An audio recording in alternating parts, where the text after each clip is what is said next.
Good morning আমার প্রিয় বন্ধুরা, আশা করি তোমরা সবাই খুব ভালো আছো। আমিও অনেক ভালো আছি। আজ নতুন আরও একটা ভিডিওয় তোমাদের সকলকে অনেক স্বাগত জানাই আমার এই ছোট্ট চ্যানেলটিতে। তো চলো আজকের ব্লগটি এই সকাল থেকে শুরু করছি, আশা করি তোমাদের ভালো লাগবে। আজকে হচ্ছে বুধবার আর এখন ঘড়িতে সময় সকাল 6টা। ব্লগের শুরুতেই বড়দের প্রণাম জানাই আর ছোটদের বুক ভরা ভালোবাসা জানিয়ে আজকের ভিডিওটা শুরু করছি। তো এই যে দেখো, ঘুম থেকে উঠে গেছি। আজকে সকালে ঘুম থেকে উঠেছি তখন 5:30, আর কাজকর্মে লেগে পড়েছি ওই 6টা থেকে।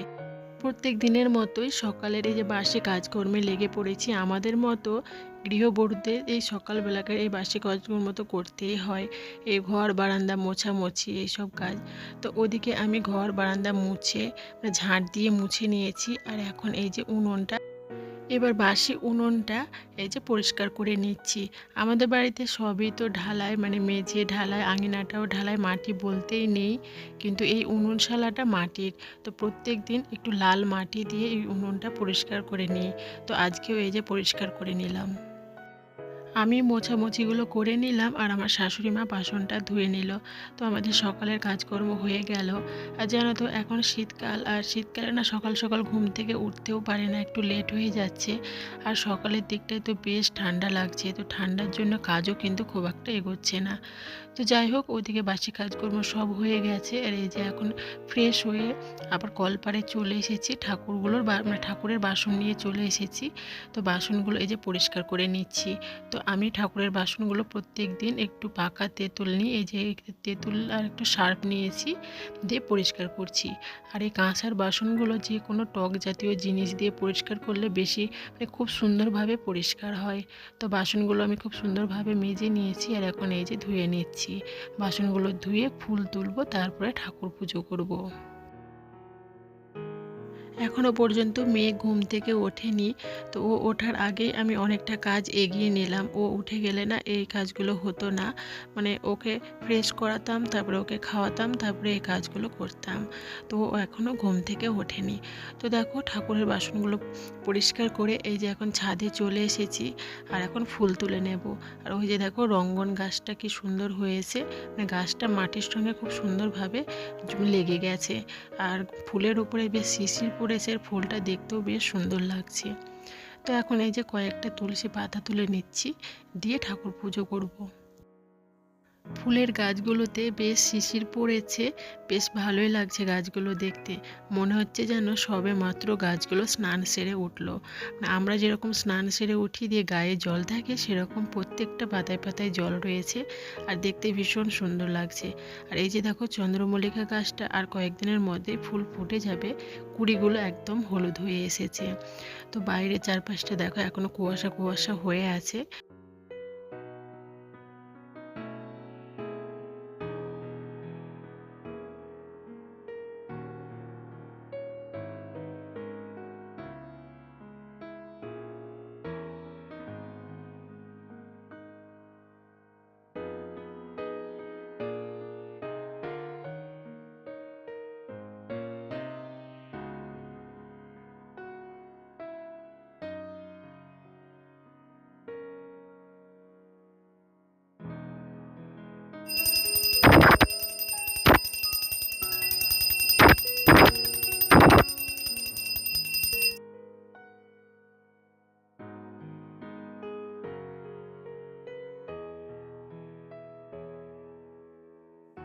আমি ঘরে ঠাকুর পুজো দিচ্ছিলাম, তখনই আমার মেয়ে ঘুম থেকে উঠে গেছে।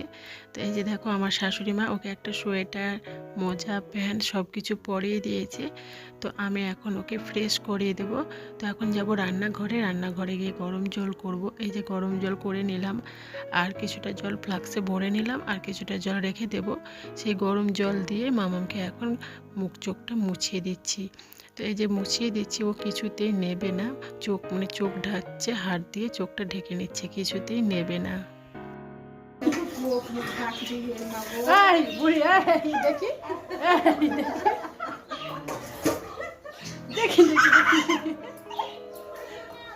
শোনা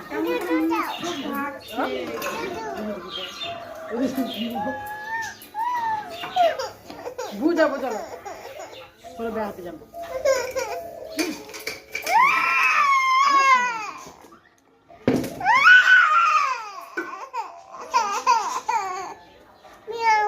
কই ম্যাও? হ্যাঁ ম্যাও আছে, কিন্তু ধরে নেবে ম্যাও। হুম, মেয়েকে ফ্রেশ করিয়ে দিলাম আর মুখে একটু ক্রিম মাখিয়ে দিলাম। এখন যেহেতু সকালবেলাতে একটু ক্রিম না মাখালে হয় না, মুখটা খসখস করে। তো মেয়েকে একদম কাজলের টিপ পরিয়ে সুন্দরভাবে ফ্রেশ করিয়ে দিয়েছি। আর তারপরে দেখো মামামের জন্য খাবারটাও আমি রেডি করে নিয়েছি। একটা ডিম সেদ্ধ করেছি আর খিচুড়ি করেছি। তো মামামকে আজকে কোনো সবজি দিয়ে খিচুড়ি আমি বানাইনি, জাস্ট একটু আলু দিয়েছি আর একটা কুমড়ো ছিল, সেই কুমড়োর একটা পিস দিয়েছি। তো ওটা দিয়ে আমি মামামকে খিচুড়ি রান্না করে খাওয়ালাম। তো এই যে দেখো আমি ফোনে ক্যামেরা অন করেছি আর কিভাবে ক্যামেরার দিকে তাকাচ্ছে দেখো, আবার একটু মাঝে মাঝে হাসিও দিচ্ছে। ওকে আমি দেখছি আর আমারই হাসি পেয়ে যাচ্ছে। তো যাই হোক দেখো মামামকে এখন খাইয়ে দেবো। তো প্রত্যেক দিন আমি সকালবেলায় মামামকে এই বারান্দাতে বসেই খাওয়াই। আমাদের বারান্দাতে একদম সকালবেলা থেকে রোদ চলে আসে, আর এই রোদটা না একদম বিকেল পর্যন্ত থাকে, আর এই বারান্দাটা বেশ গরম হয়ে থাকে। তো মামামকে প্রত্যেক দিন আমি এইভাবে বারান্দায় বসে রোদের মধ্যেই আমি খাওয়াই। হাজব্যান্ড বাড়িতে নেই, ওই জন্য কোনো কাজেরও চাপ নেই, ধীরে সুস্থে এক এক করে কাজগুলো সেরে নিচ্ছি। আর মামামকেও খাবার বানিয়ে খাইয়ে দিলাম। হাজব্যান্ড থাকলে কি হয়, সকালের দিকটা অনেকটা চাপের থাকে, ওর জন্য রান্নাবান্না, তারপরে আবার মেয়ের জন্য রান্নাবান্না, আবার বাড়ির সবার জন্য রান্নাবান্না। তো অনেকই চাপের মধ্যে থাকি এই সকালের দিকটায়। হাজব্যান্ড এখন বাড়ির বাইরে আছে, বেশ কয়েকটা দিন হয়ে গেল, আজ 5 দিন হয়ে গেল ও বাইরে আছে। তো ও নেই, ওকে মিসও করছি, কারণ এই টাইমটায় ওর খাবার বানানোর জন্য অনেকটাই ব্যস্ত থাকি, কিন্তু এখন সময় কাটছেই না। তো ওকে খুব একটু মিসও করছিলাম। তো যাই হোক দেখো মেয়েকে খাইয়ে দিলাম আর এখন চলে এসেছি ঘরে। সে বাসি বিছানাটা পড়েই ছিল, তোলা হয়নি। মেয়ে ঘুম থেকে উঠেছে, তারপরে ওর পেছনে দৌড়াদৌড়ি, ওকে ফ্রেশ করানো, ওকে খাওয়ানো, এইসব নিয়েই ব্যস্ত ছিলাম। তো এখন এই যে ঘরে চলে এসেছি, এর বিছানাটা গুছিয়ে নিলাম।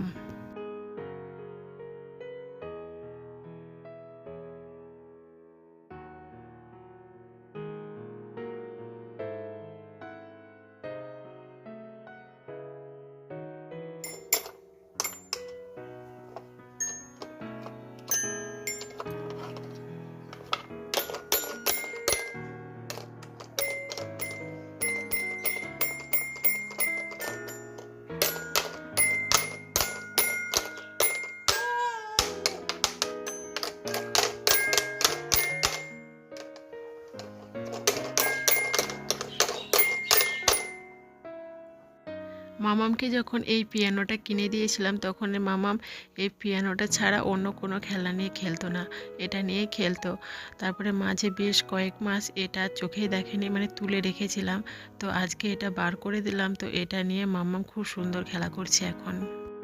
তো তারপরে দেখো এখন জামা কাপড় পরিষ্কার করব, সার্ফ দেবো, সার্ফ জলে কিছুক্ষণ ভিজিয়ে রাখবো, তারপরে এগুলো পরিষ্কার করব। তো মামামের কিছু জামা কাপড় রয়েছে আর কিছু বিছানার চাদর রয়েছে। তো আমাদের 3টে রুমের যে বিছানার চাদরগুলো সেগুলো আজকে পরিষ্কার করব। তো একটু গরম জল করে নিয়েছি। আর এখন যেহেতু শীতকালে না একটু গরম জল না করলে না ময়লা ঠিক মতো ওঠে না, ময়লা থেকেই যায়। তো একটু গরম জল করে ভিজিয়ে নিলাম। তো এই যে দেখো বালতিটাই রয়েছে মামামের জামা কাপড়, আর ওটাতে আমাদের চাদর রয়েছে। একটু কিছুক্ষণ ভিজিয়ে রাখবো, তারপরে তখন কেচে দেবো। জামা কাপড়গুলো ভিজিয়ে রেখে চলে এসেছি রান্নাঘরে, একটু বাটি চচ্চড়ি বানাবো, কারণ সবাই মুড়ি খাবে বাটি চচ্চড়ি দিয়ে। তো এখানে পেঁয়াজ, আলু, কাঁচা লঙ্কা দিয়ে দিলাম, আর এখানে দেখো হলুদ, তারপরে জিরে, লবণ, তারপর সর্ষের তেল পরিমাণ মতো দিয়ে এই যে জলটা দিয়ে ঢাকা দিয়ে দেবো, এটাতেই হয়ে যাবে বাটি চচ্চড়ি। তো ওদিকে গ্যাসে বাটি চচ্চড়িটা হচ্ছে, আর আমি এই যে চলে এসেছি কলপারে, এখন জামা কাপড়গুলো কেচে নেব। এমন কোনো দিন যায় না যে আমি জামা কাপড়গুলো পরিষ্কার করি না। প্রত্যেক দিন আমার জামা কাপড় কাচাকুচি থাকে, আমার হাজব্যান্ডের, তারপরে আমার শাশুড়ি মার, সবাইয়েরই থাকে। বেশিরভাগ থাকে আমার মামামের। বাড়িতে যদি একটা ছোট্ট বাচ্চা থাকে তাহলে তার অনেক জামা কাপড় হয় সারাদিনে, মানে কম করে 4টে থেকে 5টা তো জামা চেঞ্জ করিয়ে দিই। তারপরে কোনো কোনো দিন আরও বেশি থাকে। তো প্রত্যেক দিনই আমার কাচার জিনিস থাকে। তো দেখো এখন ছাদে চলে আসলাম আর পুরো ছাদ জুড়ে এই যে মেলে দিলাম সব জামা কাপড়গুলো। একদম সকাল সকাল করে জামা কাপড়গুলো কেচে দিলাম, কারণ এখন শীতকালে তো সেরকম রোদ হয় না আর বেলাটাও অনেকটা কম, ওই জন্য একটু তাড়াতাড়ি করে জামা কাপড়গুলো মেলে দিলাম। তো দেখো ছাদে জামা কাপড়গুলো মেলে দিয়ে এখন চলে এসেছি, এই যে নিচে চলে এসেছি। আর মেয়েকে এই টাইমে একটু ফল খাওয়াই, তো মেয়েকে এখন কমলা লেবু খাওয়াবো। তো মেয়েকে এই যে পিসটা বের করে রোয়াগুলো আমি দিচ্ছি, মেয়েকে এখন দেবো, এইভাবে ও খেয়ে নেবে। তো আমার মেয়ের এখন কমলা লেবু অনেকটাই ফেভারিট হয়ে গেছে। এই যে দেখো আমি ছাড়িয়ে দিচ্ছি, তো আমি একদিকে ছাড়াচ্ছি আর ও একদিকে গোটাই খেয়ে নিচ্ছে, মানে বীজ সমেতই খেয়ে নিচ্ছে। আমি বলছি একটু দাঁড়াও, তো শুনছেই না। তো ওদিকে মামামকে লেবুটা ছাড়িয়ে দিয়েছি, মামাম বসে বসে খাচ্ছে আর আমি দেখো এখন এই যে সবজিগুলো কেটে নিচ্ছি। তো মা বললো যে আজকে একটু কুমড়ো, এটা হচ্ছে চাল কুমড়ো, একটা মাছের মাথা রয়েছে, সেই মাছের মাথা দিয়ে চাল কুমড়োটা রান্না করব। আর হবে একটা ডিমের তরকারি হবে, মানে ডিমের কারি রান্না হবে। আর এখানে উচ্ছে আছে, উচ্ছে ভাজা হবে। তো মাকে জিজ্ঞাসা করে আমি সবজিগুলো কেটে নিলাম। সবজিগুলো কেটে একদম রেডি করে এবার নিয়েছি। আর এখন এই যে মামামকে স্নান করিয়ে দিলাম, কারণ মামামকে স্নান করিয়ে ঘুম পাড়াবো, ওই জন্য একটু তাড়াতাড়ি করে মামামকে স্নান করিয়ে দিলাম। আর এখন যেহেতু একদমই ছোট্ট বেলা, তো রান্না করতে করতে যদি মামামকে স্নান করাইতে অনেকটা দেরি হয়ে যাবে, ওই জন্য রোদ থাকতে আমি রোদে বসিয়ে মামামকে স্নান করিয়ে নিলাম। এখন একটা জামা পরিয়ে দিলাম আর মুখে একটু ক্রিম মাখিয়ে দিলাম, আর এই যে এখন মাথাটা আছড়ে দিচ্ছি। তো এবার মামামকে আমি ঘুম পাড়াবো। তো এই যে দেখো মামাম ঘুমিয়ে গেছে আর ওকে বারান্দায় শোয়ালাম, কারণ বারান্দায় রোদ রয়েছে, যে রোদ্দুর এসেছে আর এই রোদ্দুরের মধ্যে ওকে শোয়াবো বলে আমি বারান্দাতে ওকে ঘুম পাড়ালাম।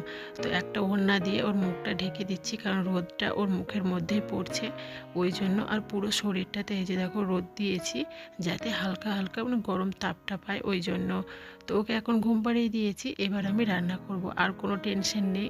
ও এখন ঘুমাবে আর এই ফাঁকে আমি সব রান্নাগুলো সেরে নেব। তো এই যে দেখো চলে এসেছি উনুনশালাতে, আর আজকে মাটির উনানে রান্না করছি। দুপুরের দিকে রান্না বান্না আমি মাটির উনানে করি, কারণ কি মাটির উনানে রান্না করতে বেশ ভালোই লাগে এই শীতকালে। তো ওইদিকে আমি উচ্ছেটা আমি বসিয়ে দিয়েছি, আর এদিকে এই দেখো কুমড়োটা এবার বসাবো। তো সব কিছু রেডি করে নিচ্ছি। তো এদিকে পেঁয়াজ, তারপরে টমেটো, যা যা দরকার আমার সব কিছু কেটে নিচ্ছি। আর ওদিকে দেখো উচ্ছেটা আমি হালকা সেদ্ধ করে রেখেছি, এবার ভেজে নেব। এই ছোট দিনের বেলায় একটু বুদ্ধি খাটিয়ে কাজ না করলে না একদমই কাজ এগোয় না, একদম ধরধর করে বেলা চলে যায়। তো আমি ওই যে মামামকে ঘুম পাড়িয়ে দিলাম, এটা আমার বেশ ভালোই হলো। যদি ঘুম না পাড়াতাম না, ওকে নিয়ে রান্না করতে আমার অনেকটাই অসুবিধে হতো আর অনেকটা দেরিও হয়ে যেত। তো ওকে আগে আমি স্নান করিয়ে ঘুম পাড়িয়ে দিলাম, আর তারপরে এই যে আমি এখন টুকটুক করে রান্নাটা সেরে নেবো, আর কোনো প্রবলেমও হবে না। আর আমার ঠিক 12টা কি 12:30টার মধ্যে রান্নাও কমপ্লিট হয়ে যাবে।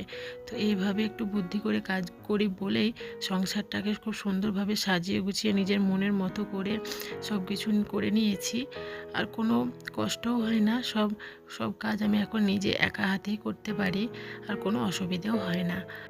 আর একটা সংসারে অনেক রকমের কাজ থাকে, একটা দুটো কাজ নয়, একটা সংসারে অনেক অনেক কাজ থাকে। তো একটার পর একটা লেগেই থাকে, কাজের কোনো আর শেষ নেই। তারপরে এই ছোট্ট দিনের বেলা, মানে সকাল হতে হতেই মানে কীভাবে যে সারাদিনটা কেটে যাচ্ছে দেখছি যে সন্ধে হয়ে গেছে। তো এইভাবেই দিনগুলো কাটছে। তো এবার আমি ডিমের কারিটা রান্না করে নিচ্ছি। তো প্রথমে এই যে ডিমের বড়াটা করে নিলাম, আর তারপরে মশলাটা কষিয়ে নিলাম, যেমনভাবে ডিমের কারি রান্না করি। তারপরে এই যে ডিমগুলো দিয়ে দিচ্ছি, সবের লাস্টে ডিমগুলো দিয়ে দিচ্ছি। আর এখন এটা একটু ফুটিয়ে নেব, তাহলে আমার রান্নাটা হয়ে যাবে। তো চলো বন্ধুরা, আজকের মতো ভিডিওটা এখানেই শেষ করছি, আর ভিডিওটা বাড়াচ্ছি না। আমার এই ছোট্ট ভিডিওটা যদি ভালো লাগে তো অবশ্যই একটা লাইক আর কমেন্ট করে জানিও। আর হ্যাঁ, তোমরা আমার পাশে থেকো, আমাকে সাপোর্ট করো। তো সকলে তোমরা সুস্থ থেকো, ভালো থেকো, টাটা।